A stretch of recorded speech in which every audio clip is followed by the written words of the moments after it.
Assalamualaikum warahmatullahi wabarakatuh. Selamat malam petani porang Indonesia. Selamat malam dulur-dulur porang se-Indonesia Raya.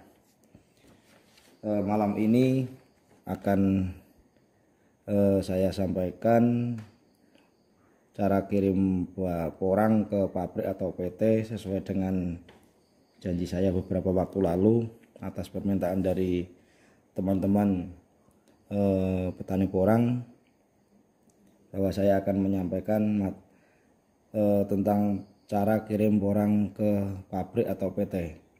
Namun sebelum kita bahas itu, harus kita ketahui dulu kriteria atau kualifikasi pabrik. Jadi sebelum kita kirim porang ke pabrik, sebaiknya kita mengetahui satu kualifikasi pabrik. Ini kita sebenarnya untuk mempermudah saja, untuk mempermudah kita bahasanya kualifikasi, tapi ini bahasa kita ya. Jadi ini berdasarkan pengalaman dan pengamatan, bahasa kualifikasi ini muncul. Yang pertama tentang kualifikasi pabrik, di situ apakah pabrik itu ekspor mandiri. Mandiri artinya pabrik tersebut mampu dengan segala SDM-nya, mampu untuk melakukan ekspor sendiri ke negara tujuan. Atau pabrik yang di situ harus dengan pihak kedua atau partnership. Nah, ini biasanya pabrik skala subkon atau yang di situ ekspornya harus ekspornya dengan bendera salah satu pabrik atau ikut dengan pabrik tertentu, sehingga di sini pabrik katakanlah kuotanya kurang banyak atau sedikit seperti itu. Yang ketiga, harus diketahui juga bahwa pabrik di situ pabrik menerima porang basah atau kering. Nah, karena ada pabrik yang hanya menerima kering saja, basah tidak menerima, atau pabrik yang menerima basah saja, kering tidak menerima. Di situ apakah kering hasil kering matahari atau oven, makanya harus diperhatikan juga. Kemudian tidak kalah pentingnya di situ pabrik harus diketahui adalah tentang sistem pembayaran.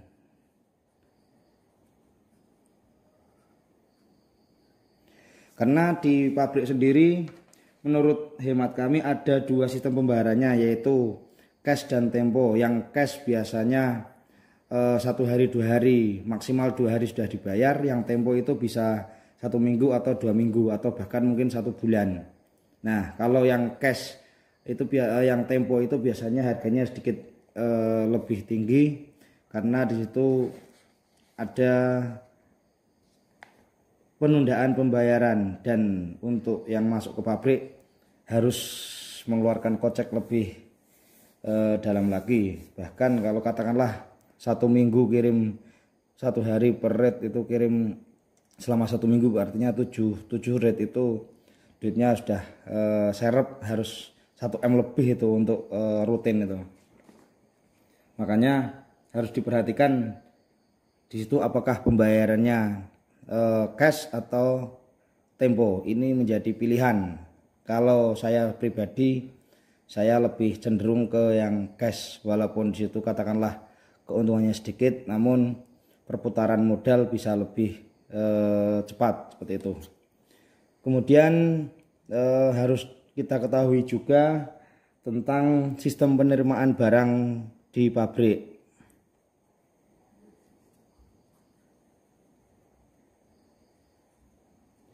sistem penerimaan barang.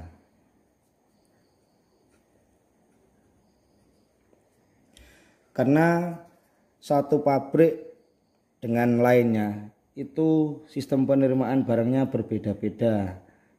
Secara singkat, kalau menurut pengamatan saya itu ada 3 sistem penerimaannya. Yang pertama di situ sistem plasma.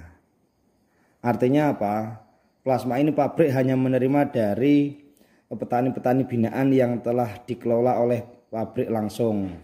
Kemudian sistem penerimaan yang kedua di situ kontrak. Yang ketiga terbuka aja lah bahasanya. Ini bahasa saya ya, atau los gak rewel. Ini untuk yang kontrak ini menarik ini, karena di situ biasanya pabrik kontrak dengan salah satu pihak, katakanlah pihak A.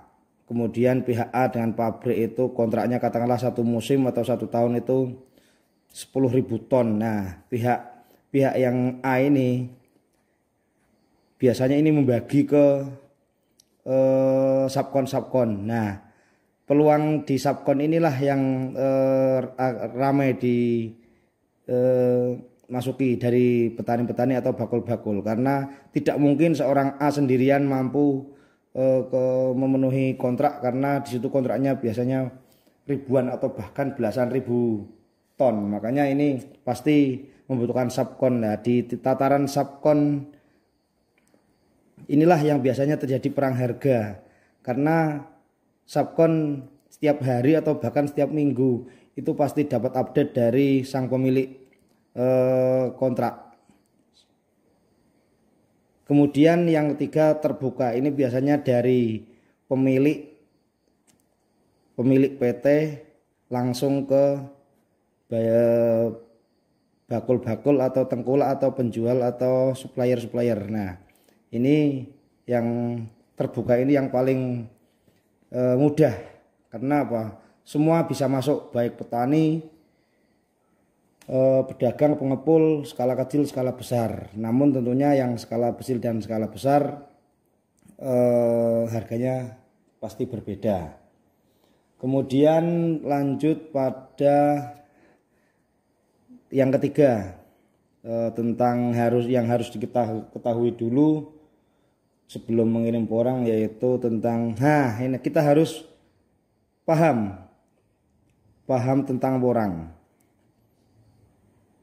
Nah, tidak mungkin kita mau ngirim porang ketika kita tidak paham porang.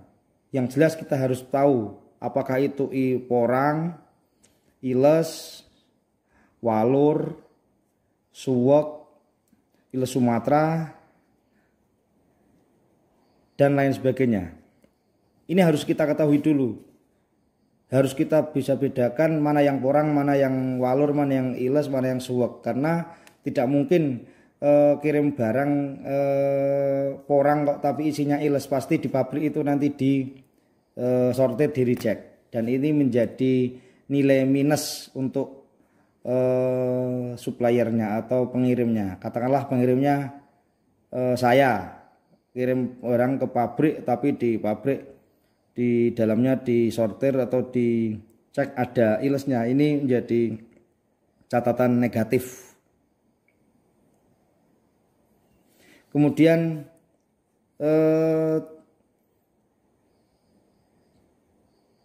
spek harus diketahui juga, speknya adalah 0,5 kg up umbi porang, bersih dari tanah dan akar. Nah, makanya ini harus diketahui dulu tentang porang, perbedaannya dan lain sebagainya. Kemudian porang harus speknya 0,5 kg ke atas, artinya yang 0,5 kg ke bawah itu kriterianya masuknya ke bibit. Kemudian bersih, porang harus bersih dari tanah dan akar. Itu kaitannya dengan memahami porang. Kemudian yang keempat, mempunyai kapasitas atau kuota. Nah, seorang katakanlah petani yang mempunyai kapasitas 1 ton 2 ton tidaklah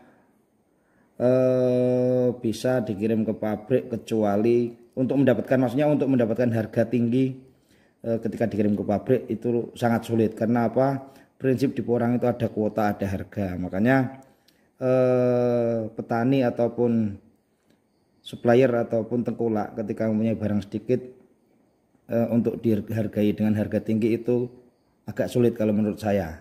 Makanya ada pertanyaan, kalau barang sedikit bisa dikirim ke pabrik enggak? Barang sedikit, kalau menurut saya bisa. Caranya dengan satu, bergabung atau bersekutu. Ini satu petani dengan beberapa petani lainnya itu bergabung, bersekutu. Katakanlah ada 4 petani. Petani 1, 2, 3, 4 masing-masing mempunyai 2 ton. Artinya sudah terkumpul 8 ton. Nah, 8 ton ini bisa dikirim ke pabrik dengan 1 kali angkutan atau 1 kali muatan. Di situ bisa ke pabrik yang terbuka atau yang ada sudah kontrak melalui subkonnya. Itu solusinya ketika barang tidak mencukupi 1 PO atau 1 DO. Nah, ini. Kemudian ketika tidak punya, kurang barang, bisa ke jaringan petani. Nah, ini khusus untuk pengepul-pengepul ini. Bangun jaringan petani di tataran bawah sebanyak-banyaknya sehingga di situ hasil panen terkumpul bisa dikirim ke pabrik. Atau yang satu lagi bisa dari kelompok tani.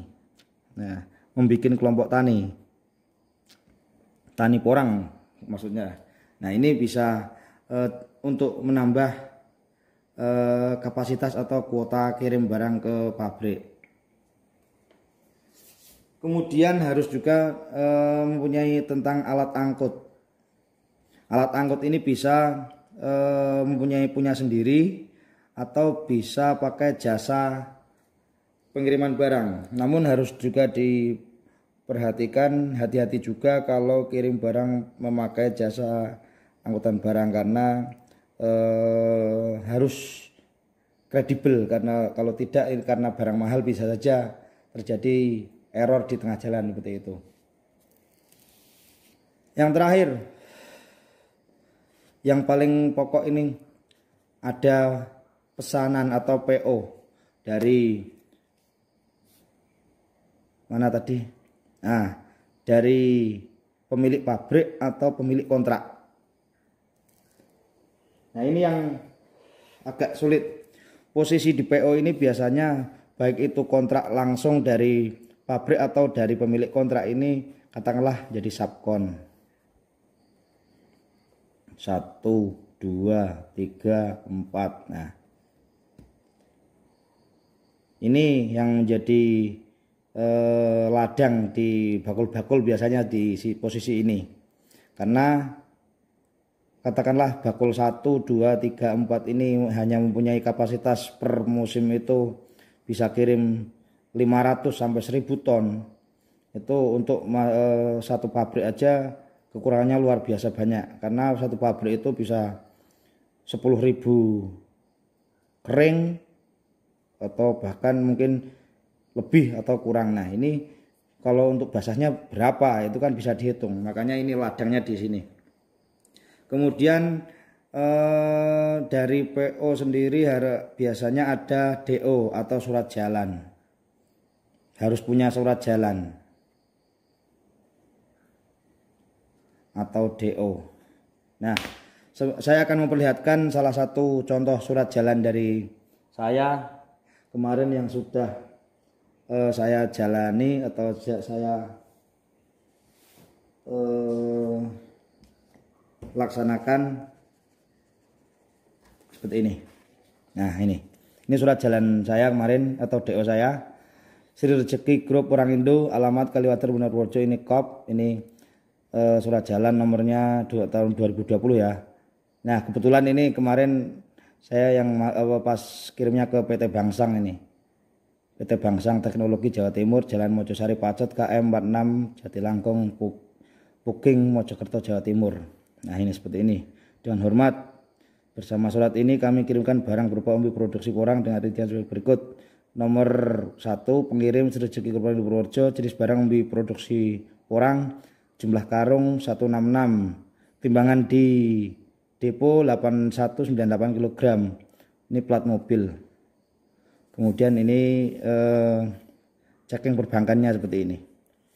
Ini arsip ya, jadi ini penerima di pabrik belum ada, dan ini penanggung jawab pengiriman saya sendiri, Abdati Usolihin. Ini nomor HP saya, dan ini driver. Nah ini contoh DO atau surat jalan ya.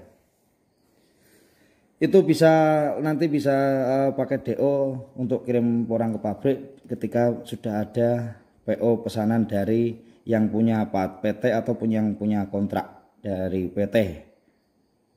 Kira-kira seperti itu penjelasan sekilas dari saya kaitannya dengan cara kirim porang ke pabrik. Ada satu pertanyaan misalkan begini. Kalau tidak punya PO atau